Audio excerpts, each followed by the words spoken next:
and the cost that we've had also included some of the initial repairs that were needed in the building as we bought it as is. So. Okay. Well, I have to admit that it's a bit disheartening to see this level of budget creep. Let me move on to item number 7, the Garden Street and Alpine Street Railroad crossing. I just want to be clear about our costs on this. It looks like we budgeted for 350,000. It's coming in more like 500,000. Is that because we're adding things to it? It sounds like there's a bit of additional, the project is growing from what it originally was. At least that's what it sounds like. Help me out. Madam President, Commissioner McKinney, when we do any project that affects the right-of-way or the railroad, we are at the kind of the will of the railroad companies. They hire their contractors. We just pay them. We write them a check. And so as the Garden Street project is really done, this is a final piece of that to pay the railroad for making the adjustments of the railroad through where our project was already completed. So they basically, they do the bid under their union, under their costs, and they let us know how much it's going to cost. We don't really have options for making those improvements beyond not making any improvements in where the rail is. Okay, and so then, talk to me about is it a right-of-way access cost? What's the, I don't know if that's the correct terminology, but there's some kind of a right-of-way cost that we pay to the railroad, but in fact, there's not actually an exchange of right-of-way of any kind. If you can explain that to me, it's a little bit unclear.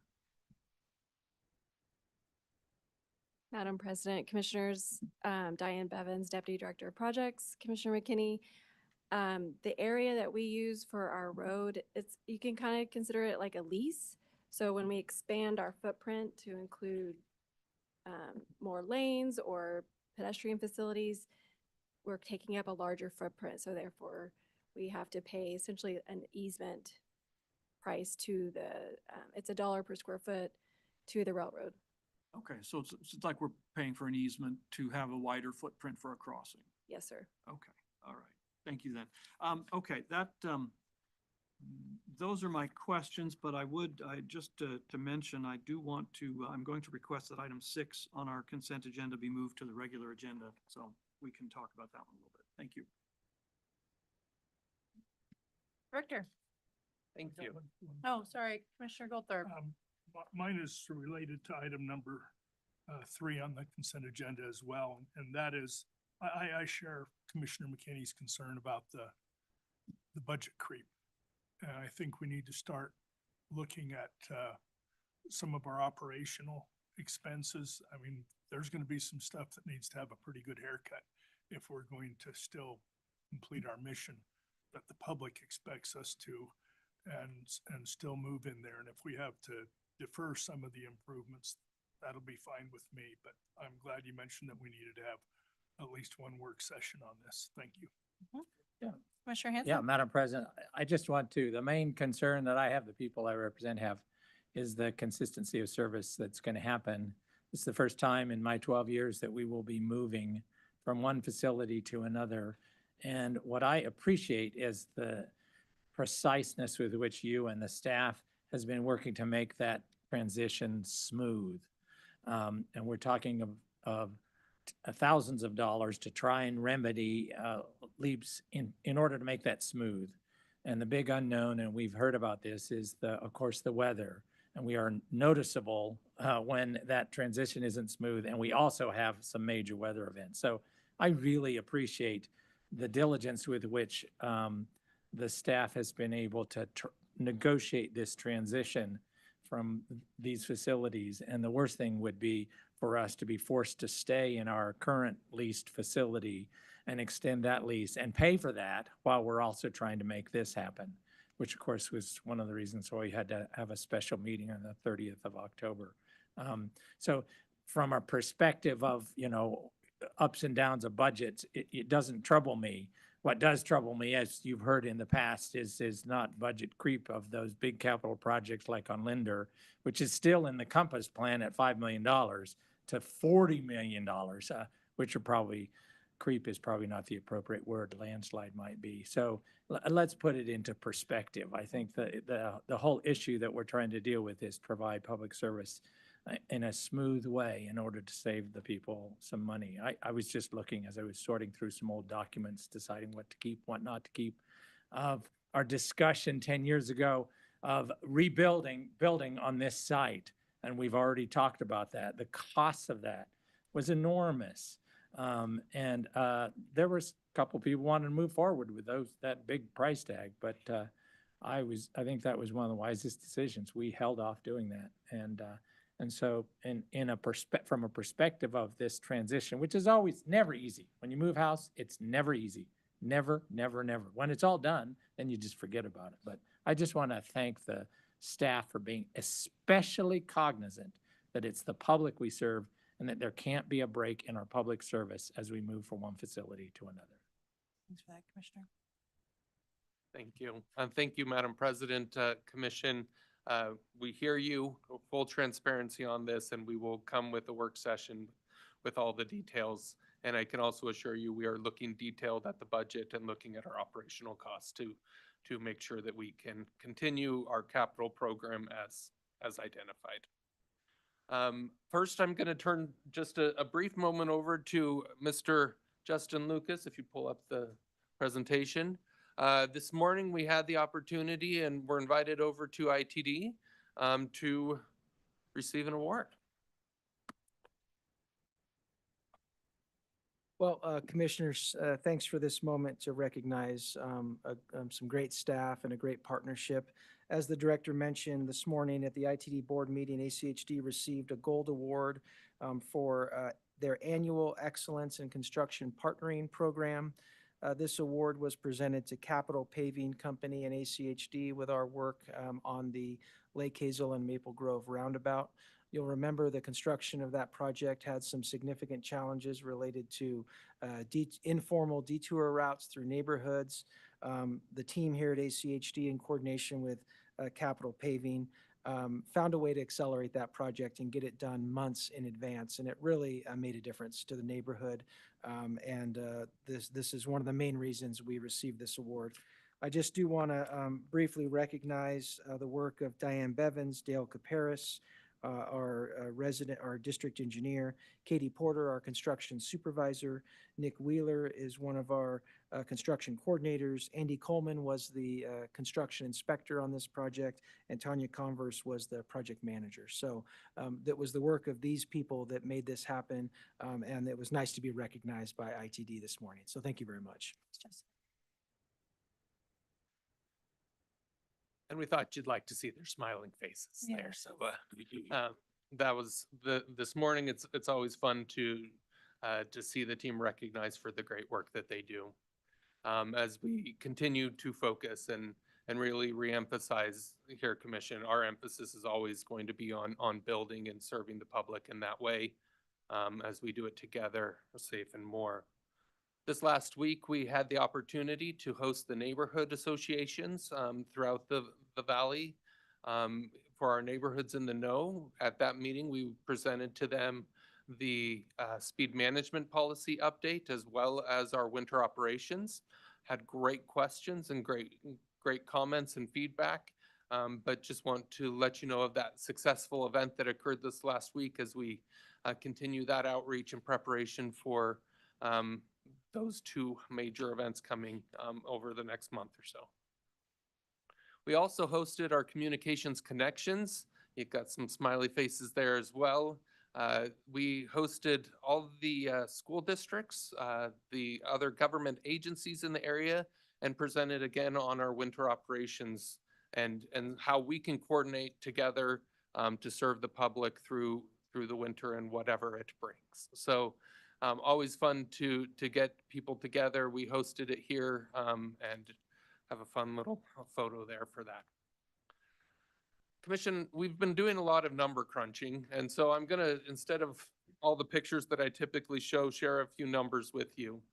And so just wanted to share some good information here. So this chart shows us how ACHD is doing in spending the money in each of the jurisdictions. If you look at it based on the percent of the population they have or the percent of the lane miles they have, if you were to take ACHD's capital budget and over the next 5 years and break down how much we're spending in each of these jurisdictions, you can see our numbers are pretty much in line. The one area where you have a little bit more spending than maybe would be there for the population or lane miles is in Meridian, and that's funded by the State Highway 16 funding we got from ITD. So ultimately, ACHD's funds are very closely in line with, and our spending is very closely in line with how the allocation would be if you were to look at the different population or the lane miles in each of these jurisdictions. A number that I really am excited about that I came across is this one. Using information from the Reasons Foundation that talked about construction cost in each of the states throughout the country, and looking at the cost of maintenance and administering that program, ACHD would be expending about $78 million a year on our maintenance and administration of our maintenance program. ACHD spends $53 million a year on our maintenance program and administering that program. So on an annual basis, ACHD saves the public $25 million a year. Really, I believe, and in looking at this, I believe it's because of the efficiencies of having a single countywide highway district. It really is. Having an efficient program, we don't need as much equipment, we don't need as much staff, and we can use them more efficiently as we address these needs countywide. And so I just thought this was an important figure to share with you as we look at how ACHD is doing, what's the value that we provide to the public. I think this number alone from a maintenance perspective is incredible. Also wanted to break down some of these numbers. So taking the percentages you saw earlier, we looked at this year's capital budget and how much each jurisdiction would get. Now, taking that and comparing it to some of the capital projects that are pending in each of these jurisdictions, I thought it was an interesting tell to look and see how long would it take each jurisdiction to fund those major capital projects in their jurisdiction if they only had that allocation. So looking at our capital budget, it would take, for instance, Eagle, who has told us one of their top priorities is that Linder connection between 44 and 2026. That's a $100 million project. Now that cost may be shared with Ada County, but even in that, it would take between 8 and 13 years of funding set aside in order to just fund that one project. For Garden City, for the State and Pierce Park project that's coming up, they have about half of that project. That would take 3 years worth of funding. And so we want to make sure that this information, as we've started diving into some of the numbers and really looking at the value that the highway district provides, is clear, and we can share with our jurisdictions what's the impact that the highway district has and how we're able to get stuff done a lot faster. Really, if you look at the areas that have a larger population and a larger number of lane miles, like Boise or Meridian, they can fund projects a little bit faster. But for our smaller jurisdictions, it would be very difficult for them to fund projects on an annual basis. But because ACHD is able to pull those funds, and as you saw earlier, the funds over time balance out, we're able to fund these projects in a single year or in 2 years and get these projects done a lot faster. So commissioners, I just wanted to share this information with you. We'll continue to share over the next few months some of the things that we're finding as we're really diving into this, really just trying to illustrate the impact the district has in having the jurisdiction that we do. Thank you, Director. Commissioner Goldthorpe. I don't know exactly how much you'll have to tweak this presentation, but I think this ought to be a big part of what you present to the new legislators coming into the session. Absolutely. We want to make sure that this information is shared well. And I think like this is honestly information that we need to be updating annually as well, at least, because I think that's something that's been missing, I think, over the course of my time here on the commission is that whole regional, like the numbers behind why the efficiency is so powerful, right? And having those concrete numbers is really impactful in demonstrating that value, not just by our responsiveness or a project that people care about, but seeing things from a regional perspective is really helpful. Thanks, Director. Yeah. Commissioner Hanson? Yeah, I just want to thank you very much. And of course, the underlying assumption being that in order to do some of these projects in the smaller jurisdictions within a shorter time frame, it's pooling the revenues that are generated by the high-value properties in those jurisdictions. So the jurisdictions share with each other. Absent ACHD, they would need to enter into joint powers agreements, which other jurisdictions do, and deal with each other. So that I think the resentment that is expressed towards the investments in some of the cities is unwarranted because they are in fact both property taxpayers and the developers, making sure that some of these projects outside of their area are getting built. Thank you. Madam President, as was previously shared with you all, we've also looked at it by jurisdiction and what types of projects are we funding. And if we recognize that areas like Meridian and the Southwest Boise, where there is a lot of been a lot of our growth over the last number of years, and there's a lot of projects to be done, that's where ACHD is spending its capital funds. And areas like Boise, where it has older infrastructure and more maintenance needs, that's where ACHD is spending our maintenance funds. So really, we see these needs addressed really broadly, and we've been trying to dive into the details really to understand that impact and the good work that this commission has done in its budgeting and integrated 5-year work plan process in order to really invest in the right ways. So just want to highlight a few things coming up. This really is taking us through the rest of the year. We have a work session as has been requested by the commission on our preventative maintenance strategy, as well as an introduction. Today, we have some representatives from Google Fiber here who are here to talk about their work and how this could roll into a micro trenching pilot here at the Highway District. Tomorrow, we are having our first run through with our snow call. This is a dry run. That's a good thing. So that everyone comes in as if they were being called in and drives their routes. We make sure that everything's being taken care of. Also, bright and early tomorrow morning will be our first LTI installed. This is at Meridian and Ustick.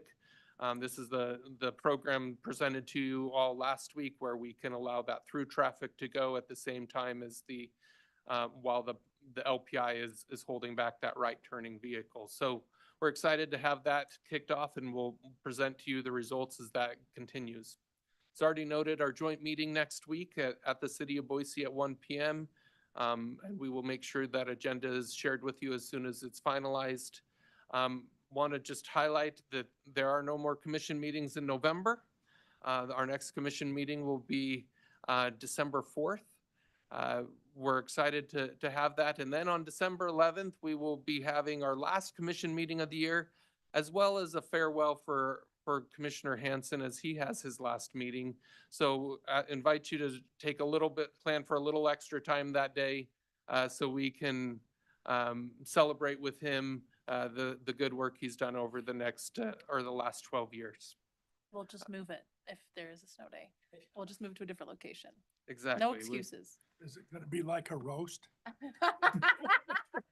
If Commissioner, if we let you speak, we'll assume that it will be like a roast. That's funny. Oh, Lord. We also want to make sure that each of the commissioners are invited to our holiday party on December 14th at 6 p.m. at Revolution Concert House here in Garden City. All are invited. Guests, you can bring a guest with you. Just let Stacy know if you are planning to attend. We'd love to plan for you and have you there to celebrate the season with the team. With that, Commission, I stand for any questions. Thanks, Director, for the presentation. don't think we have any questions, but just wanted to flag, I have to skedaddle for another, I have a conflict at 1, so I'll turn the reins over to Commissioner Gold when I leave. Okay, thank you so much. Okay, thank you. We'll be at ease until noon.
In light of current conditions, so maybe you could let me do that and I can understand.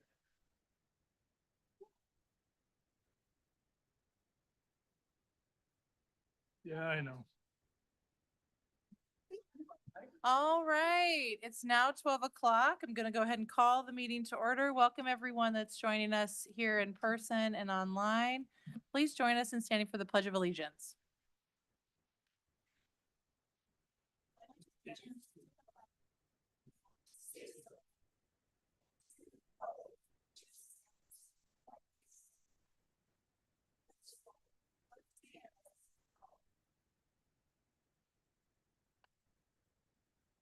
All right, thank you. Is there a motion to approve the agenda? So moved. Second. It's been moved and seconded. Any discussion? All those in favor say aye. Aye. Any opposed? Motion carries. The next item is the consent agenda. Items on the consent agenda are considered to be routine and enacted by one motion. There will be no separate discussion on these items unless a commissioner or citizen so requests, in which case that item will be removed from the consent agenda and placed on the regular agenda. All consent agenda items are commission action items unless otherwise noted. There is a request from Commissioner McKinney to move item number 6 from the consent agenda and move it to the regular agenda. Is there a motion? Madam President, Commissioner McKinney?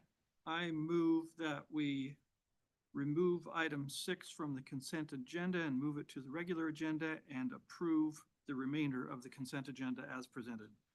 Second. It's moved and seconded. Any discussion? All those in favor say aye. Aye. Any opposed? Motion carries. Let's place item number 6 as the first item on the regular agenda. So that will be the addendum to state and local agreement SLA with the Idaho Transportation Department for Access Opportunity Planning Project KN 23833. This is a request for approval. Good Welcome. afternoon, President Pickering and members of the commission. My name is Tom Furch. I'm ACHD's Transportation Funding Coordinator, and I'm available to answer your questions. Yes, thank you. Okay, this item from the consent agenda relates to this RAISE grant that the ACHD received this past year. And it looks like, I just want to be sure that I clearly understand what's happening. The RAISE grant was $5 million in federal funds, which was matched with about $1.5 million of our funds to design bicycle and pedestrian facilities, about $70 million worth of bicycle and pedestrian facilities. This addendum then, if I understand correctly, is now we're adding another $1 million of our money to this. Is that a correct understanding of what's happening here? President Pickering, Commissioner McKinney, in August, when the agreement was made with for design, it was understood at the time that the RAISE grant was not going to be sufficient to do full design on 2 of the bundles, the Glenwood and Fairview section. And it was understood at the time that we needed $1 million to go to complete design, finish complete design. So this is all just for design. And so we, ACHD, put out a request through Compass to request additional federal funds. And through that process, we're receiving $561,900 in STBG Transportation Alternative Program TAP money. And then we also received, and that one is at zero match, 0% match. And then we also received additional TAP money around $57,000. That's at the normal 7.34% match. And then the difference of $381,000 is in advanced construction. And in that process, the federal government recognizes that as local money that is qualified for full federal reimbursement. And so for the life of this project, we always have an opening to receive federal money. So if there's an additional like year-end funding like we received this year in September, it can replace that advanced construction money that we have. Okay, so help me understand the bottom line. How much of our money, the original was $5 million in federal funds, about $1.5 million or so of our funds. And so with these changes, what's the bottom line now as with respect to our funds versus other fund sources? President Pickering, Commissioner McKinney, as it stands now, we have the additional match of $4,189. And then we have advanced construction of $381,000 that we will be continuing to seek federal funds for. And that would have a match of $27,000. Okay, so the total then of our money going in, then that's the number I'm most concerned about. Madam President, Commissioner McKinney, what we're talking about is seeking and getting additional federal funds. Tom's done great work in getting additional funds, and we have full confidence we will be able to get the other federal funds. We're talking $30,000 in additional ACHD funds. So if we're able to get additional federal funds to offset some of these, it'll be 30,000.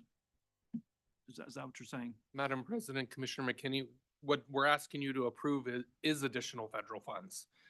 The additional $561,000 that staff has already secured, and some the $57,000 in additional federal funding. So there is some additional funds that we are getting recognized by the feds that can get additional, that's the 381,000 that is eligible for federal funds, but we have full confidence we can get those funds.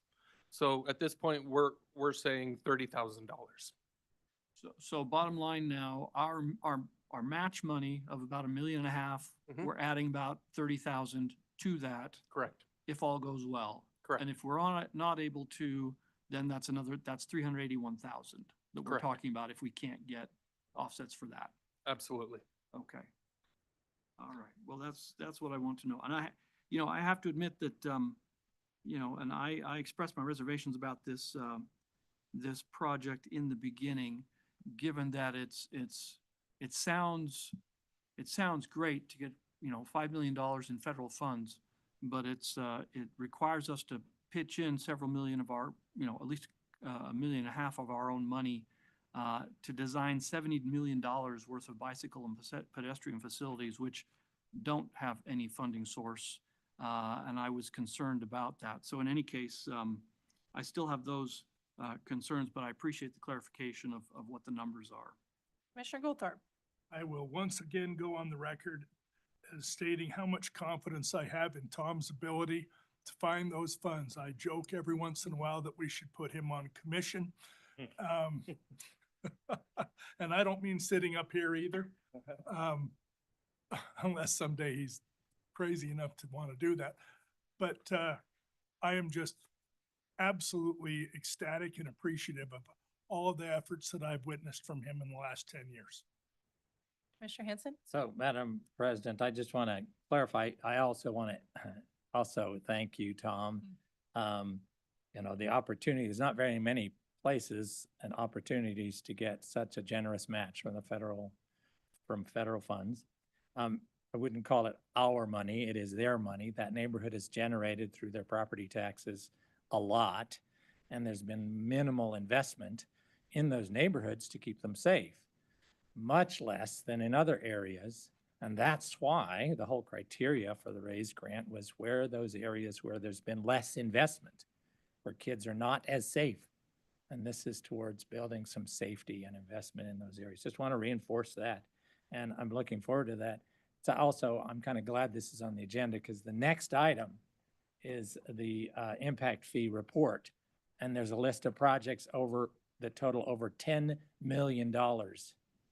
And none of them are anywhere near these neighborhoods. Yet they are paying for a local match, property taxes, in order to use the impact fees to build those. So this is this 30K to get a federal match is just teeny compared to the amount that those neighbors have been paying to expand the system with their money elsewhere. So it doesn't really balance it out in my mind, but I'm glad at least there's a little bit we can add to this. All right, is there a motion? Madam President, Commissioner Gold. I move we approve the addendum to state local agreement with the Idaho Transportation Department for Access to Opportunity Planning Project KN 23833. I'll Second. second that. Moved and seconded. Any discussion? Madam President?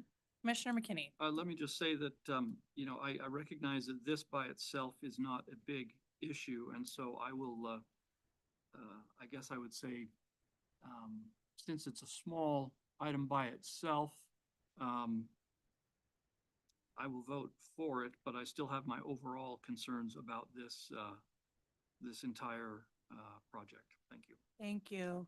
All those in favor say aye. Aye. Aye. All those opposed? Motion carries. All right, moving on to fiscal year 24, fourth quarter impact fee program balance. Welcome, Ms. Christine Tandler.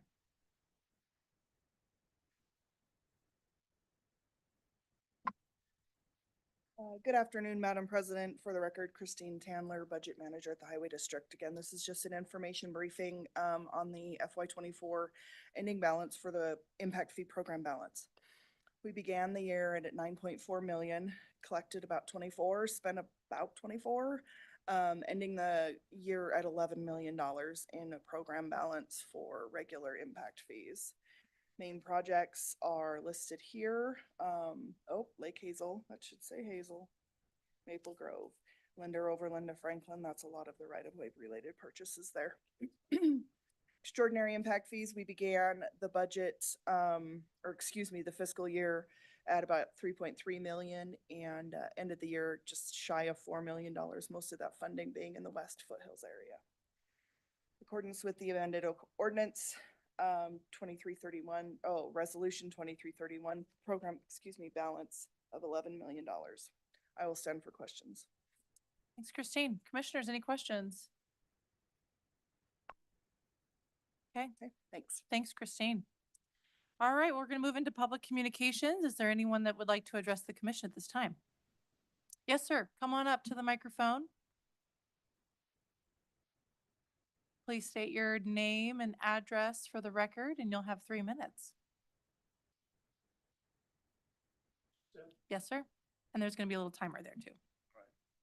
I actually planned for 6 because I wasn't given any direction one way or the other, so. Is that a problem to go over? I mean, I'm estimating about 6. why don't you get started? We can go from All right. there. First of all, my name, I'm Dr. Jim Raftery. I live in Meridian, 715 East Kaibob Trail Drive. And I'm here to talk about the intersection of Fish Hatchery Road and Linder, which I understand has been discussed in the past, but I'm here to bring some potentially different facts. We want you to stay at the microphone so folks online can hear you. Thanks, Stacy. The handout that she's passing out is basically a Google map that shows the approximately 28 square miles surrounding Eagle Island Park. The orange squares at the top are stop signs, and the rest of the map shows, I'd guess, 98 or 99% of all the stoplights in that area. So from Shindon South, you can see stoplights placed every mile. Shindon itself is a 4-lane, 55-mile-per-hour road. Most of these other streets are 40-mile-per-hour roads, and they are not designated as highways. To the north, Floating Feather and Beacon Light are also 40-mile-per-hour 2-lane roads, and as you can see, they have at least 4-way stop signs, also spaced a mile apart in both east-west and north-south directions. So the stretch of Linder Road between Shindon and State Street seems to stand as a glaring exception to the norm in this 28 square miles. First, because it's posted at 50 miles an hour on a 2-lane road versus 40 miles per hour. And second, because the stretch is 2¼ miles with no intermediate traffic control. So the most likely place for this traffic control would be the intersection of Linder and Fish Hatchery for all of the following reasons. The best data from the park rangers says that the north entrance to this park is going to be closed until August of 2025 due to the construction. Now, the campground that they're building there was in the planning phase, certainly since at least 2022, if not 2021, prior to breaking ground in 2023. So I guess my first question, and this is just a rhetorical question, is when did HDHD do their own planning with respect to how to mitigate traffic for the better part of 2 years, based upon the fact that Fish Hatchery was going to become the de facto entrance to the park? Now, Linder Road, as an alternative to Eagle, has become one of the busiest roads in this area, given all the new subdivisions which are north of State surrounding the high school. Now, Eagle Island is rapidly becoming more and more of a major local attraction. You got the hatchery tours, tubing hills, zip lines, horse trails, hiking trails, fishing, dog walking, which is what I do, and a brand new campground coming. So I think the question is whether anybody thinks this part of Linder Road is going to get any better without any additional traffic control. Just some perspective from a daily walker in the park. If I could reliably get onto Linder southbound from Fish Hatchery, it's only 5 miles back to my house. 5 miles coming, 5 miles going. But most days I can't do that, and I'm forced to go north to State and then go over to Eagle and then back because you can't U-turn at State Street. That means the trip back to my house is almost 11 miles long, and I don't really know how many of you would appreciate a daily 6-mile detour. I sat at that intersection mid-afternoon 2 weeks ago with 5 cars behind me. I physically counted 102 northbound cars. while I sat there. So I could not exit either north or south. And then when the northbound traffic cleared, I counted another 62 cars southbound. So I still couldn't get out the way I would like to go. So I was forced to go north to State Street, and you cannot U-turn on State Street because it's only a 2-lane road and the intersection itself is not marked for a U-turn. Now, when I first spoke to ACHD Live about this a few months ago, here's what I was told. One, well, it's the park's fault and they need to pay for it. As far as I can determine, the park boundary is several hundred yards from this intersection, and therefore this intersection is clearly owned and operated by ACHD, not the park. But since we taxpayers pay for any solution here, I don't think we really care whose problem it is or whose fault it is. Number two, well, we don't have the right equipment in our yard right now to set up a temporary stoplight. Well, this is just my opinion, but you had, keep going. Yeah, you can finish your thought. All right.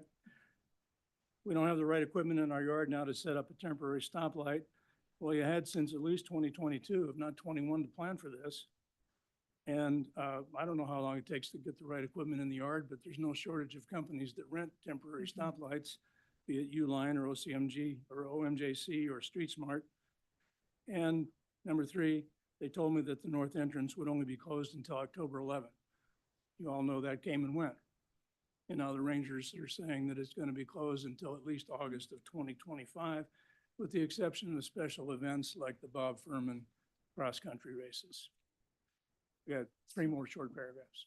So, sir, we've been briefed on this intersection quite a lot and share your concerns. But I'm wondering if it would be helpful for staff to talk about kind of what our other mitigation strategies are in the short term. And ultimately, we've oftentimes, when it comes to your point about, the roads are obviously in our control, but we've been trying to work collaboratively with the Department of Parks and Rec on this, and they have not been helpful and willing to work with us on this. So it's been challenging to come up with a productive solution in the short term. So, because it takes all of us to do that. But Ryan, do you want to speak to it? Yes, thank you, Madam President. Just this last weekend, we had some work being done out there. The shoulders were widened. There is still some striping that needs to be done to finalize the project, but it is been installed where there's now a left turn out and a center turn lane where people can turn there so only have to cross one crossing there. We do also have an ongoing project that it will be going through development over the next few years to look at widening that section of road, and we'll be looking at this intersection more closely during that time.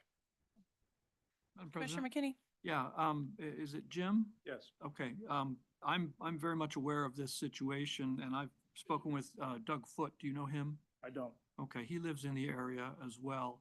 And the plan that our director just mentioned was to widen the shoulders of Linder Road a few hundred feet south of the intersection with Fish Hatchery Road. So there's a center turn lane where left-turning vehicles can turn into that lane to get at least, so they only have to cross one lane of traffic at a time. And that's a temporary improvement. Your comment about the project there at the fish hatchery or at the Eagle Island State Park, their original representations to us were like what you heard, is that they said they'd be done in October. And now, of course, they're saying, no, it'll be much longer than that. And that's an unfortunate situation there. I'm very much happy to talk with you, and I think it would be certainly worthwhile for you and I and the director or other staff members to talk about this, because I'm very much aware of this situation and the difficulties of making turns at that intersection.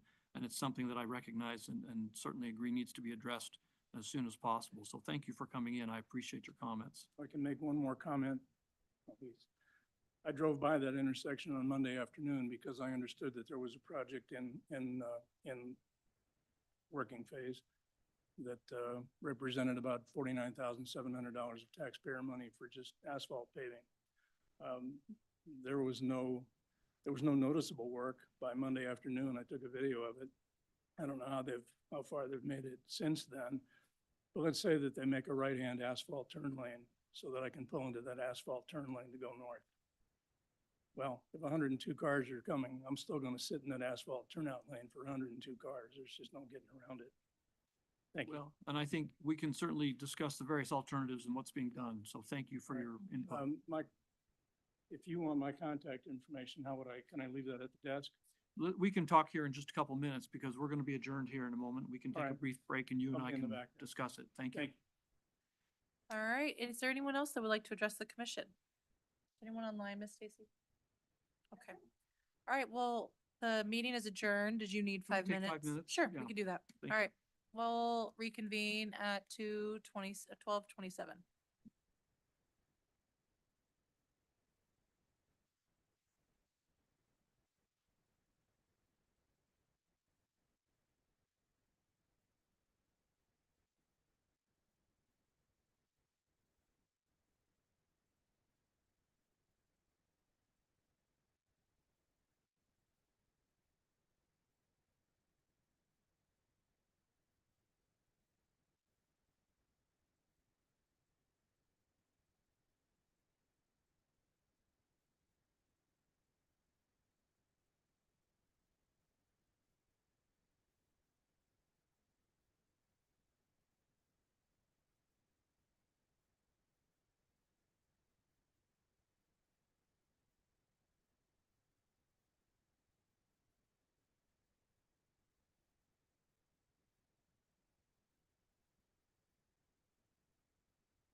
to do. All right. So it's 12:27. We're going to reconvene our post-commission agenda. We have two work session items. The first being the preventative pavement maintenance strategy. Is Rick here? Hi. Way to go. Awesome. We're excited to see you. Oh, Commissioner Goldthorpe. You've spoken to us before, right? Oh, yeah. Oh, good. I 'cause didn't get scored, You but yes, I didn't? was. Oh, I goodness. Like- Why did you have It- to admit that? I'm sorry. I can tell you're dressed for success and ready to go. All right, throw this in this. Yeah, just Sort walk of. out. You're good. I'm like, I'm good. Welcome. Rick. Okay, Go thank ahead. you. Good afternoon, Madam President, Commissioners. I am Rick Petroselli, the district's pavement management engineer. And it is a pleasure today for me to be here. I am joined behind me by Lloyd Carnegie, the district's maintenance manager, to help support any questions that you may have on the maintenance part of this presentation. So why am I here today? I'm here today to provide you with information and details on the district's current pavement maintenance preservation strategy and the goals we've established and the current progress. So everything starts with a goal. Back in 2016, the commission adopted looking ahead, moving forward strategic plan shown here, of which data extracted from that plan shows that the pavement maintenance world was going to have a performance goal of maintaining our network PCI in a very good PCI category. Back then, we had arterials at an 84, collectors at 83, locals at an 83, all of them in the very good category of 70 to 100. So how do we maintain this goal? How do we keep moving forward with this goal? So we move forward with the philosophy that's in the industry right now, which is keeping good roads good. And we set a practice in place that said we are going to apply crack seal to all roadways. We're going to apply preservation treatment to all roadways. And we're going to repave and reconstruct roadways that are falling or are failing or having low PCIs. So how do we do that with the word all? Well, the way we do that is we developed our strategy. And our strategy is made up of preservation and rehabilitation. I'll first touch on our preservation. Our preservation, we crack seal each of our roadways on a 7-year cycle. We've successfully done that for years and years. And that's a tribute to our maintenance teams and our contracting partners. We apply chip seal treatment on each roadway in arterials and collectors on a 7-year cycle and residentials on a 14-year cycle. Again, our maintenance team is responsible for all of the chip seal that we install right now. In addition to that, we also apply slurry seals on cul-de-sacs and slurry seals. This year, we applied slurry seal on our 20 lane miles in residential areas. And we applied the micro seal treatment in the downtown areas in Boise and Meridian. As far as our rehabilitation goes, we identify roadways that have lower PCIs or that are in failing condition. And we put them in our capital program, and we have projects for arterial collectors, residentials, as well as our cul-de-sac repair and repave. All of these, including most of our maintenance, are in our 5-year integrated work plan that we've gone through years after years. But now I digress. With this type of robust strategy and being very aggressive, and at speaking to professionals last week at the Pavement Management Association conference, this strategy is second to none. Nobody has ever heard of us preparing our program in order to treat this many lane miles every year with the chip seal, the slurry, and the rebuilds. I got compliments on, wow, how do you do that? And we say, well, We have a great maintenance team and we have a great program. That being said, we do have challenges. And I do want to point out a few challenges here. We had challenges over the last 5 years with obtaining resources, training, traffic and congestion, weather was a big one this past year, public education, the aging of our network, the network growth, inflation is always hitting everybody, and a little bit in development design. And now I pause here. If anybody has a question about any of those, I can elaborate. Looks like Commissioner Otherwise- Hanson has a I question. do, Yes. because I agree with all those challenges. They're also all foreseeable. And the area, as you probably know, that I represent had chip sealing this year and last year. And because of limited resources, weather, primarily those two things, it wasn't fully chip sealed. And it is troubling that only 20, even to start with, only 20 miles of residentials are chip sealed. And there's been some significant pushbacks because these are neighborhoods that are very sought after. The property values in these neighborhoods keep going up and up and up because of the investments that have been made. This is where people want to live. So it's unsatisfactory to them when we go back and say, you got to wait another 7 years, and I can't guarantee you we'll do it then. So my suggestion, we just simply have, a rock solid, a concrete policy that no new lanes until the existing lanes are addressed in each chip seal cycle. Until each existing lane. It's just the same philosophy I apply to my family, which is use what we have, take care of what we have before we buy new. Yeah, and we will incorporate that into our review and refinement of our current strategy. Absolutely. Thank you. Commissioner Goldthorpe? One question, because you're kind of sliding into it probably anyway. What Commissioner Hanson mentioned about how much less we got done last year, and then again, how much less we got this year than we had planned. I hope that a big part of the discussion, maybe a little bit of what you're going to explain to us, will address how we can avoid that in the future, or maybe even play catch up, because there's probably nothing that's made me more proud of this organization than the level of our pavement condition index that we've kept for the last 10 years. And I know everything that happened that caused us to not to be able to do as much. Hopefully we'll be able to figure out how to overcome that in the future. Thanks. Chris, thank you. And yes, every one of these challenges is definitely addressable, certainly. So where are we at today? So in 2016 to 2024, we did have a slight reduction in our PCI, and we are now at a PCI of 78. Given the PCI condition category of 70 to 100, we are still in the very good category. So we are meeting that goal as it is set.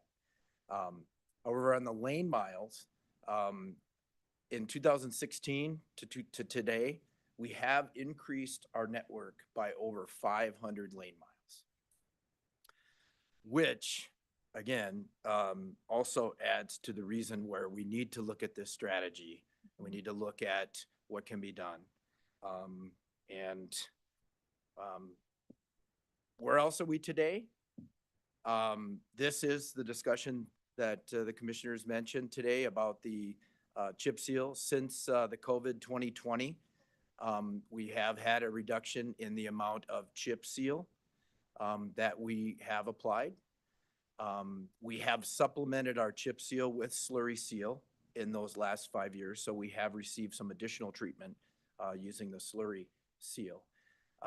But just missing 1 year, it's a deficit of 446 miles. So this again rolls into the reason for us looking at our strategy and coming up with our next steps, which is reviewing and refining that strategy. However, we want to keep moving forward. We're currently in the planning stages for the fiscal year 25. The plan is to have 2 crews again, with the additional slurry seal that we have in the program. That should continue our upward trajectory. But we'll also have district-wide collaboration between divisions to have some discussions about how we can refine and review the strategy. And our plan is to come back and share recommendations with the commission in the spring. And part of this review and refinement will include new technologies, new treatments. We will concentrate in the northwest area in the climates that we have. But there is some options out there that we can look at as we look at our new look at a strategy. And with that, I stand for any questions, or for myself or for Lloyd. Thank you, Rick. I guess, since I'm, fresh off the campaign trail, I heard a lot, from folks about, and I've raised this, oh yeah, sorry. There we go. Pretty good. Folks raised this a lot. It was honestly like, I think it just depends on when we chip seal and which districts are getting chip seal at that time. When I ran the first time, it was heavily like not happy with chip seal. I think that we haven't chip sealed my district a lot, so that hasn't been a big thing. But folks talked a lot about quality of the lane markings and paint and reflective nature of our paint. And is that part of this bucket in terms of maintenance and pavement quality, Rick, or is that a separate, do you oversee that team at all? I do not oversee that team. That Okay. is our traffic team, but that team is in full coordination with our chip seal Yeah. for sure. And any slurries that we do where we put any coatings over the top, we have our contracting world who bids that to put those down, new striping. Yeah, I don't, during chip seal, it's part of our overall chip seal operation. But it doesn't fall under my team. Well, I think just to add to your point about we need to be really thoughtful about where we're adding lane miles, right? Because that increases the resources that it takes for us to maintain and manage the system. And that can impact and trickle into our ability to be responsive in terms of restriping, a particular segment of road, which we've been able to be really responsive where traffic patterns are shifting. Oh, there was a chip seal there. We can actually address this issue within 6 months. And so as weather and all of those different challenges persist, as you've illustrated, that impacts a slurry of other things that I think are even that fall within outside of this realm that you have kind of oversee and kind of perceive. So I think just kind of elevating that as we look at some of these really big developments and more investments, especially on the western side of the county, we need to have not just your picture, but also a holistic picture about what those additional costs are as well. And there are some new treatments out there that Mhm. can go right over pavement markings and doesn't Sure. affect them. So there's things we can look at that Thanks, Rick. with the new technology. Madam President? Madam President. Commissioner McKinney. Yeah, Rick, just a couple quick questions. So was it the year 2020 that we did no chip sealing at all? 2020 was no chip seal. Okay. And prior to that, we typically have 2 chip seal crews each year. Is that correct? Is that? That was correct. Okay. And so, although we had then, I guess in 2021, and was it 22, we only had 1 chip seal crew going. Is that correct? And last year also? So this year is the first year we've gotten back to 2 chip seal crews. Is that correct?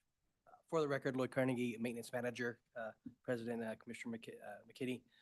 Last year was the first year we were able to go back to a full 2-crew team. And we're very excited again to go 2 crews. And these crews, again, will have those individuals that already have 1 year under their belt for chip seal. So we're expecting a lot better efficiencies. Okay, so what I'm trying to do is try to tabulate the deficit that we've got in terms of chip seal crew years, I guess, is what I'm looking at. So we lost 2 in 2020, and we lost 1 each in 21, 22, and 23. So we're down by 5 chip seal crew years. What does it cost to field, and I don't know if you have this number off the top of your head, or maybe somebody has something close. What does it cost to field one chip seal crew for one season? In round numbers, what are we looking at? Is it 5 million? Is it 10 million? Does anyone have a kind of a ballpark number they can give President me? Pickering, Commissioner McKinney, that's definitely a hard question to answer because it really depends on how many lane miles we plan. I know our current budget is roughly 21 cents per square foot of chip seal. So it depends on how many lane miles that we were going to plan Okay. for that crew. Yeah, but I imagine though, isn't the labor cost the biggest share of running a chip seal crew? Labor costs and the cost of the material, liquid asphalt is pretty expensive. All right, okay. So I see the director, or sorry, our, Justin came up here. Yeah, What, Commissioners, for the record, Justin Lucas, Chief of Operations and Infrastructure. It's a really good question, Commissioner McKinney. It really depends on the variables you want us to look at. Sure, on average. Yeah, our overall chip seal effort, when we fully implement 2 crews, the material, the labor and everything, we've typically valued that between $8 and, $12 million, depending on the size of the zone and what we're able Okay. to accomplish So at that 8 to year. 12 million for 2 crews. That's for 2 crews. For a So season. for a season. So if you Okay. cut that in half, and I'm giving you fully loaded here. So that means the temporary employees that are required to support the crews. It's not just our staff. There are a lot of temporary employees when it comes to traffic control that we rely on, and other things. So, I mean, if you want round numbers, I'd give you that $4 to $5 million number. Per crew. And the issue, and this wasn't discussed in detail today, but it's been a big part of it is, as you're aware, one of the issues with the crews over the last several years has been getting the employees hired to actually go out and do the work. We've had a significant deficit, which is way down now. I mean, current openings at ACHD, for many years post-COVID, we're hovering in that kind of 30 range, and now it's way down. So that's a big Justin, part I of it. hate to interrupt you, but I No, just no wanted to problem. say, I gotta leave, but I'll turn it over to Commissioner Gold to run the rest of the meeting. Thanks. So in round numbers then, if, as I put it to you, we're basically 5 chip crew seasons behind. That's our deficit. And at 5 million per, that's $25 million, right? So that's saying if we were to catch up, if we could get the employees and all the materials as well, so that, the chips and the liquid asphalt and so on, if we can get all those things, we would still need to pump an additional 25 million into the maintenance budget to catch up. Is that a Yeah, Commissioners, in statement? round numbers, I think that's that's one way to look at it. I think if we were to, go down that road of trying to catch up, it would be difficult. I think one of the things to consider, and I've been at this for a while, the 2016 strategic plan that was referenced was something that I worked very closely on. The chip seal program, and as it was described today, the strategy and the goal, the fact that we're not able to meet our strategy over this, 4 or 5 year period of time, it's certainly not positive for the highway district, but it's also not, I don't want to be doom and gloom. We have the ability through our cycle, through new treatments, through targeted treatments that we're able to employ to catch up in other ways on an annual basis.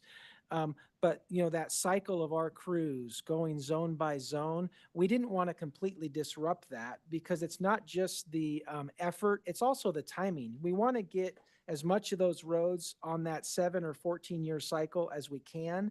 Some of them may get off cycle. And is that the end of the world? Does that mean that road is going to fall apart? No, it doesn't mean that at all. It's just, there's marginal benefits that we're looking at here. And some roads, yes, if we miss that chip seal or we miss it by a few years, on the back end of that road's life cycle, does it possibly lose some of that life cycle? Absolutely. But that may not be realized for 20 or 25 years. So there's a lot that goes into this, and the key we wanted to put out there today is we're thinking about it. We're gonna really do a deep dive on the strategy, and we'll do our best to bring back the recommendations. Are we gonna come back and say we can fix and go backwards and go back and chip seal? I wish we had a time machine. We can't do it at this point. We just have to recognize that and come up with strategies to mitigate it.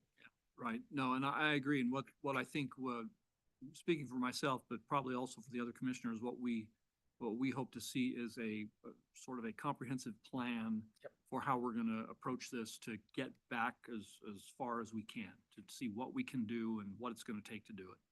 Thank you. Yeah, and I just want to, agree with that. And just to be clear, so as part of this strategy, are we talking about just going forward, or are we talking about addressing the deficit existing from the last few years as well? Well, there's ways to look at it. We can look at it differently. We have a pavement management software that allows us to look at roads as opposed to all roads, right? We can look at how the roads are aging in certain areas. So we can look at, which roads are aging faster, which roads are, not aging as fast. We can look at the new treatments which allow for longer life. So our current plan was to rotate it on a 7-year basis. It may change a little bit for the slurry or for the chip seal, but we will have to look at all those roads that we did miss, and we'll have to find out, what's happening to them to see how we could, implement a new strategy for that. Yeah. Those are all open and good questions during the review of that strategy. Good. I think that's important. It was, we were told, Commissioner Hanson and I, it was our shared district or chip seal zone was in both of our districts last year, and, told that 25% of the zone was not done. And, for folks in my district who were notified and then expecting it and, hoping to see some of the things Commissioner Pickering talked about with like restriping and things like that. I know there was some concern and frustration, and so I think just speaking to that, and I appreciate you saying we'll look at the roads that were missed and create a strategy for that too. I also think speaking to the strategy that we've used in determining the factors in what we assess to create the priorities for how we address the roads too. I think that would be important information going forward. Commissioner Goldthorpe. Yeah, I read an interesting article. Don't know if it was true because I read it on the internet, but it was talking about ITD. No offense, Google. It was referencing that ITD just finished their hot mix chip sealing last week. And we lay off it a lot earlier than that for lots of reasons. I mean, some years we have snow by now, and at least a couple of the last 10. So we have to be prepared for that. Is there any way we can extend, do you think, the chip sealing that we do a little bit longer? I realize that our roads are in far better shape than the state roads, and that's the truth. Maybe because we are so much more careful with how we do it and the quality of the job we do it. And I don't mean to offend anybody else outside of this room, but if we can extend that season a little bit, that would be wonderful. Commissioner Goldthorpe, those are all things that we're going to be looking at. One thing for us, it is really weather dependent. And for us to make sure that we, once we chip seal, we also have that remaining fog seal that we do over top. We have to give enough time to also for that fog seal. So it's really kind of a gamble depending on what the weather's looking like. I know this year we were looking at it, the temperatures were supposed to be dropping rapidly in a couple weeks. So we said we need to stop chip seal so we can get the fog seal done. Because if we don't, then everything's just going to pill up and it was all for naught. So it's really weather dependent. The hot mix chip seal that ITD is doing, we're fully involved with them, reviewing their product and how it went down, how was it successful, not successful. It's because it's a hot seal, it's not as acceptable to the weather because it can go to colder temperatures. So we're really interested in that product, and that's one of the things we'll be looking at during the strategy. Cool, thank you. Madam President? Commissioner Hanson. Thanks, and Lloyd and Rick. Actually, this is really for the commission and the executive team. This is a budget. This is really a budget issue. And that we just need to think about the budget differently. All of the things you've described is fantastic. It is foreseeable. When we have in our capital budget some projects that didn't cost as much, we are able to accelerate other capital budgets. But we need to look at this as we need to budget for those foreseeable consequences. And if we reach the end of the year and there's money available after budgeting the larger amount, you can make that available for capital projects to accelerate.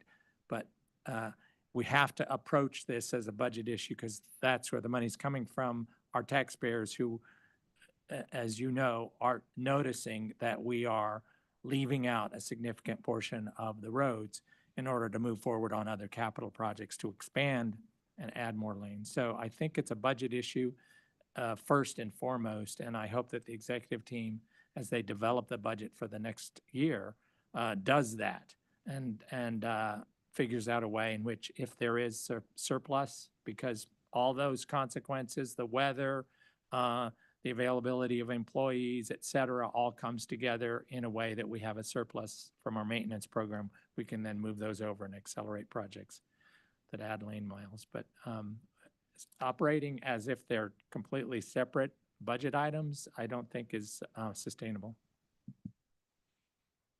Any other questions? All right, thank you, Rick and Lloyd. Appreciate it.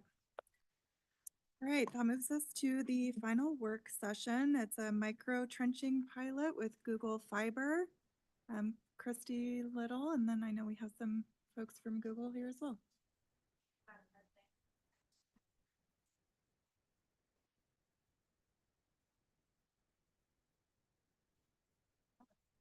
While Ashley's getting set up here, I just wanted to give the commission a little bit of background on how we've gotten here today.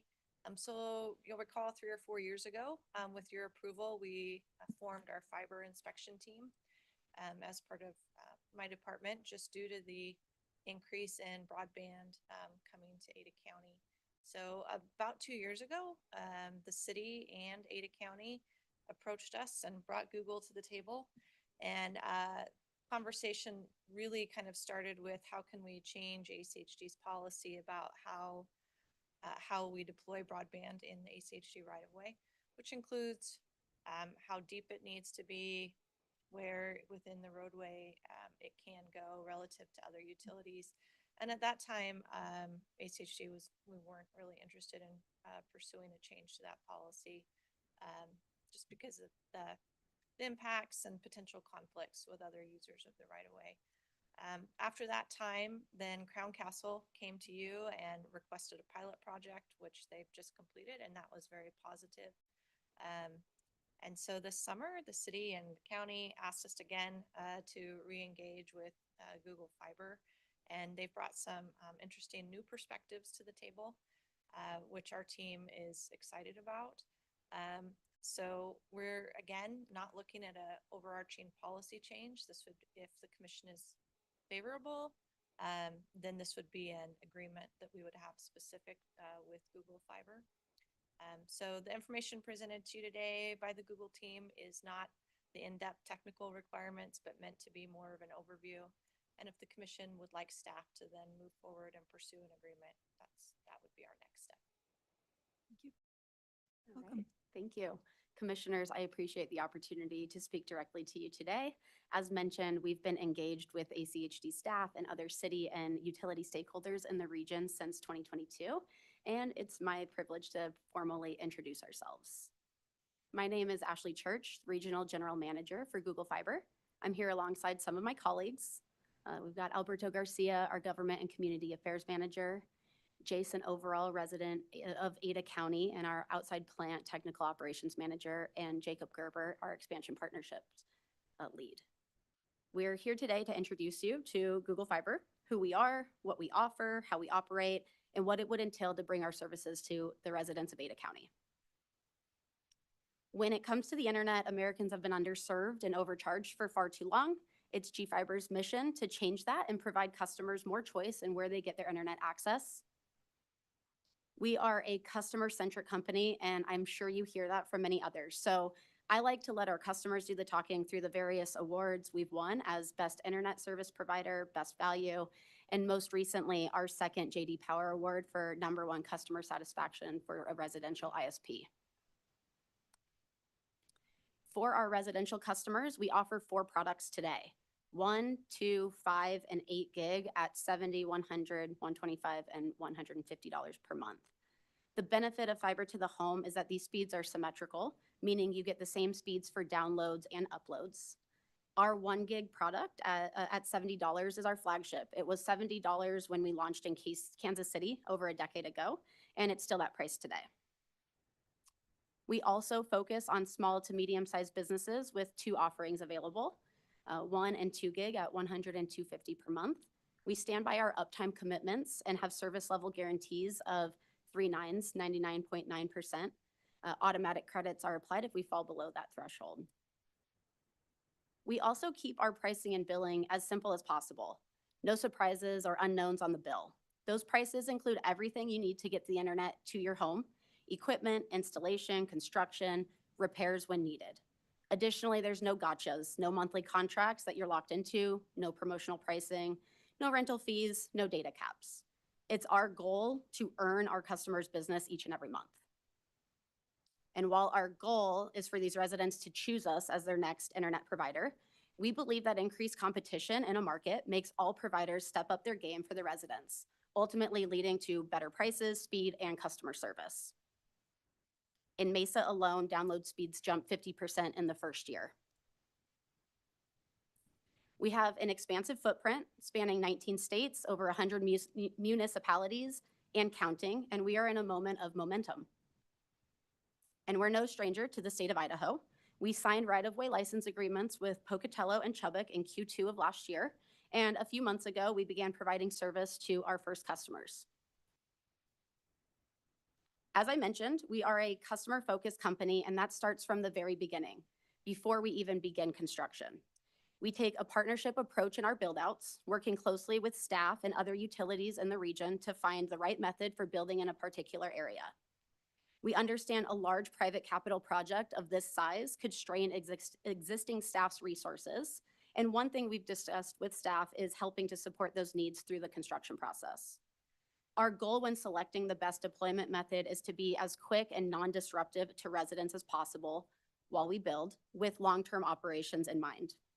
And as always, restoration of the right-of-way is a key part of that build process to keep good roads good, as the previous presentation referred to. So one of the tools in that toolkit approach is shallow trenching or micro trenching. We're fully aware that shallow trenching is not currently an approved deployment application in ACHD right-of-way. We've spent many hours working with staff and coordinating with local utility operators to coalesce around a shallow trenching standard that could work for all parties. To bring fiber to the home, majority of our running lines reside along residential streets. Shallow trenching is a tool that minimizes disruption to the residents by 1, getting in and out of their neighborhood as quickly as possible, 2, nearly eliminating utility strikes, and 3, increase the speed and safety for restoration and repairs. Additionally, it allows us to maximize our reach to service as many customers as possible in the communities that we enter into. So let's take a look at it. In this first video, you'll see the cut of our primary running line, which is curb adjacent. Shallow trenching can also take place at times offset of curb, depending on the conditions of the right-of-way and other. So here we go.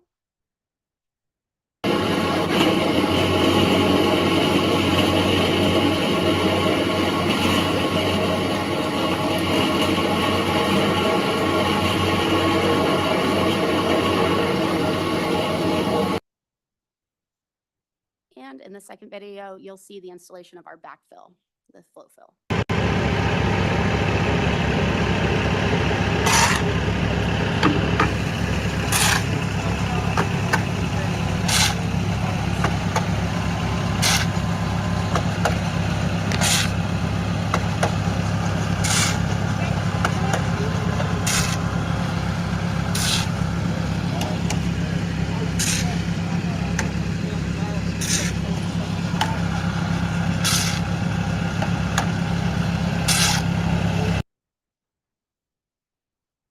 So prior to starting any construction in an area, we work with staff to receive approved permits, align on a ramp-up plan, and ensure that we provide ample notice to the residents. Typically, this notification to residents is in the form of door hangers. We provide a phone number to a 24/7, 365 supported dedicated construction hotline where tickets are opened directly with our team, addressed in real time as we monitor really tight SLAs on any follow-ups needed to ensure any issues are taken care of in a timely manner. So our ask today for consideration is twofold. We understand it's staff desire to trial our shallow trenching process, and we understand that you all have allowed similar trials for other providers in the past. While I suggest we work out the details in a subsequent meeting of what a trial could entail, we do not currently have operations stood up in Treasure Valley region. So in order to mobilize into the metro area, hire folks locally, and stand up our operations, we would need a path to a scale sizably larger than prior approved trials to provide service to customers and enter the market. So again, commissioners, thank you for your time today and the opportunity to speak directly to you. Commissioners, do you have any questions? Commissioner McKinney? Yes, Madam President, a couple of questions, and I don't know if all my questions are for you or for Christie, but whoever can answer them. I guess technical questions, number one, if you're, well, let's back up. And this is a question for Christie. I don't recall specifically what were the results of our pilot project with the micro trenching. We did that a year or two ago. How did that play out? How did that work? What are the takeaways from that? Yeah, Madam President, Commissioner McKinney, Crown Castle did do their pilot project where they chose a couple of different roadways, which they deployed their method. We went through an entire season of snow removal and various weather. And after about a year of observation by our maintenance team and by our fiber inspectors, we were comfortable with what they had done. At the end of about a year, they did, Crown Castle as a company decided that they weren't going to deploy further in Ada County. So that was the end of their pilot project, but it wasn't related to their method. So is it accurate to say that the pilot project was successful? It showed that micro trenching can work in our climate, can work in our area. Is that accurate, or is that not? That's Or is that accurate. going too far? From the, Madam President, Commissioner McKinney, from the roadways and the limited infrastructure that they placed, we didn't find any issues with it. Okay. Is Google's micro trenching method comparable? Is it the same sort of thing, or does it differ in certain ways? Well, I don't know the specifics of the So, other trial. Madam President, Commissioner McKinney, it is in, as far as the cut and the depth, it's very similar. The only difference is, not the only difference, a difference is Crown Castle had a tape that they put over the top of the cut. Google's, what they just shown you here was a flowable fill. Okay. Similar but different. Okay, and so in addition to, and then these are kind of technical questions, but I want to understand how this works. We put the main fiber in the street, and then, but to connect to the residences, is there an additional fiber line that goes through front yards of homes, or are there lateral lines? How does it connect, and how do we do junctions? How does it work? Yeah, we'll typically leave vaults or holes in the right-of-way at the edge of customer's property in the edge of the right-of-way. And then upon signing up for the service, we enter the agreement to make the connection to the side of their home. And so then do you do do you bore under the sidewalk and the curb, or does the curb get cut? Typically missile boring under the sidewalks. Okay, but then to connect to the cable in the roadway, you have to have some kind of an open trench there, do you not? Yeah, so those are, and Jason, keep me on the potholes, the cores. Okay, so for each residence, then so we've got this nice micro trench going down our street, but at each place where there's a customer, there has to be another hole in the road where the connection is made, and then it cuts across into the end user. Is that correct? Yes, I'm tracking. Okay, Yes. and you're boring under the infrastructure, the curb, the sidewalk, and so on. Okay. And you say you're already doing this in Pocatello and Chubbuck? As well as many other municipalities, over 20 in Utah, and down into Arizona for my region alone. Okay, so places that have similar, if not even colder climates than us, you're doing this micro trenching and it's working there. How long has it been in places like this? We have been micro trenching in Utah for over 7 years now. Okay. All right. Now, final question, I promise, I think. We've already had fiber being put in all around the valley. Is this going to be duplicating some of that? I mean, what's happening here? Because I have in my mind those pictures from, 1890 when power lines and telephone lines in cities were just an absolute jumble and a mess. Are we going to have multiple duplicate fiber systems installed on top of each other? I guess I'm not fully aware of all of the fiber that you have here, but there is a need for additional fiber and competition within this region, and we feel that we would be able to build and provide that service to the residents. So in in the other words, community.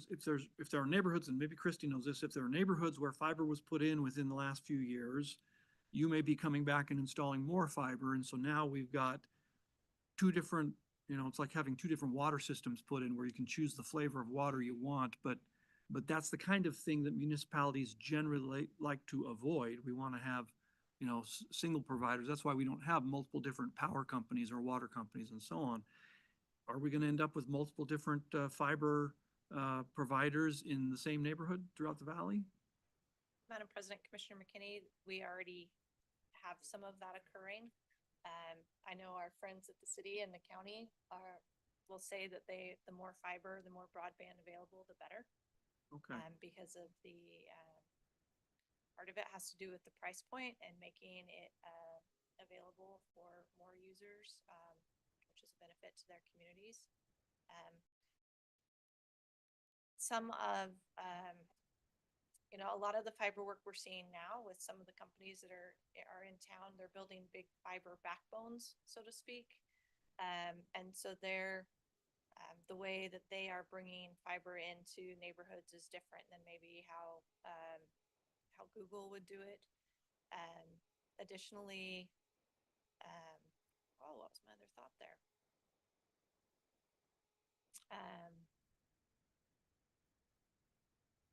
Well, I'll have to come back to you on that additional thought. So I think I get what you're saying, because the truth is right now you've got you have neighborhoods with telephone infrastructure, cable TV infrastructure, and both of those are used for internet service. So those are already multiple things. So this would be something like that. And really, I guess from our standpoint, we don't care so much about that. I frankly, I just care about cutting up the roads. That's the thing we care most about. Madam President, Commissioners, the metro area has about 19% fiber coverage. So we would look to greatly enhance and improve that fiber to the home coverage. There is some middle mile and other things, and where possible, we do look to lease and not recreate fiber with strategic partners in the area as well. However, we are looking to really help augment and supplement that 19% coverage to something a lot more meaningful in the area. Commissioner Madam President, Commissioner You McKinney. just about answered my next question. A few years ago, when these discussions first started, we were beginning at least one, but maybe multiple projects where because other municipal entities like the police and dispatch were having some problems with their fiber, we let them use our fiber.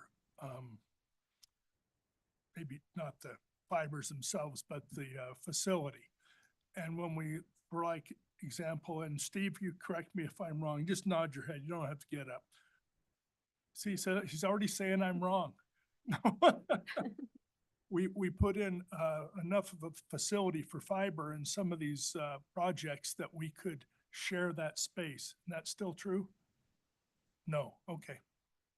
Christy, did you have another comment? And thank you, Madam President. Commissioner McKinney, my "and" was just that, Commissioner Goldthorpe, is that after we met with Google this summer, we did give them some homework assignments. One of them being to go out and have further discussions with the utilities, but particularly working with with Idaho Power and others with the joint trench. So that as new subdivisions are being constructed, they can get their facilities or the infrastructure for their facilities in place with the roads as they're being constructed, so that, 2 years after a subdivision is built, they're not coming back in and cutting new pavement. So I have a couple of questions. How, you said that you started this in Kansas City in 10 years ago, a decade or 12 more, years. 12? 12 Okay. years ago. And so how has it worked out? Like, how does it wear? How is what? Sorry. How has it been wearing the So the changes to shallow the- trenching, we started about 7 years ago in Salt Lake City. And I think Salt Lake City and the Utah region is the most comparable when it comes to climate and conditions. And it's been well. We do routine maintenance on it and preventative maintenance on it. We have vested interest in maintaining that road quality as well, as our infrastructure is there. And so we do regular routine preventative maintenance ongoing to ensure that that seal maintains its integrity and that we are taking care of the road and therefore our infrastructure. And then are you finding, like, I don't know how far down you're going. Are you finding that you run into conflict with other utilities or anything? No, that's one of the benefits of it, is really mitigating against utility strikes and conflicts. We are about a 12-inch cut and then 8 to 10 inches of cover, depending on the size of the conduit going into that. And that keeps us usually very clear. We still go through all of the normal locate laws and ensure that we are obliging and clear before, prior to starting construction. And then Christy, can you just reiterate what you're looking for from us today as a head nod and then next steps? Sure, Madam President, Commissioners, if this is something that you would like staff to move forward with, then next steps for us would be spending the next couple of months working on a license agreement, which would spell out all of the technical specifications, the depth, certain roadways, will we allow it on local streets, but maybe not arterials. There's lots more conversation that needs to be had if the commission is supportive of us going down this path. And is this for a pilot, or is this just full speed ahead, whatever? Madam President, Commissioners, it'll really depend on where we land with the specifications, but I think we're moving in the same direction, and that it could just be a license agreement and we would need to call it a pilot project. Commissioner Hanson? Yeah, I can't speak for the new commissioner, and I would encourage you to get her up to speed on this. Just as long as I've seen it in our other agreements, there's hold harmless, so that when we're in there working and we go in to mill and inlay and we damage some little segment and cut somebody's, that we're not liable, because there's obviously things are going to happen. And to the extent that we can do anything, this is telecommunications, this is not our bailiwick. The feds and the state decide who gets to use public right of way all the time. They call all the shots. It's just making sure that the operations of the transportation system works. And so I want to make sure that that language is in there. Chances are there won't be a lot of competition given the direction we're going nationally. So we'll probably, it won't be a big worry about multiple tech companies coming in trying to put their fibers in there. So the real issue is about making sure that the taxpayers are protected in the event we're in there doing stuff that impacts the fiber. Yeah, thanks. I think that obviously this has been a priority for our partners to get flexibility in our policy so that different options are available. Appreciate the work of staff to bring this up, and I'm supportive of moving forward to bring us back a agreement to review. Yeah, we should go forward. Thank you. Thank you all. Thanks. Thank you. All right, and that's all for today. So thanks, everyone.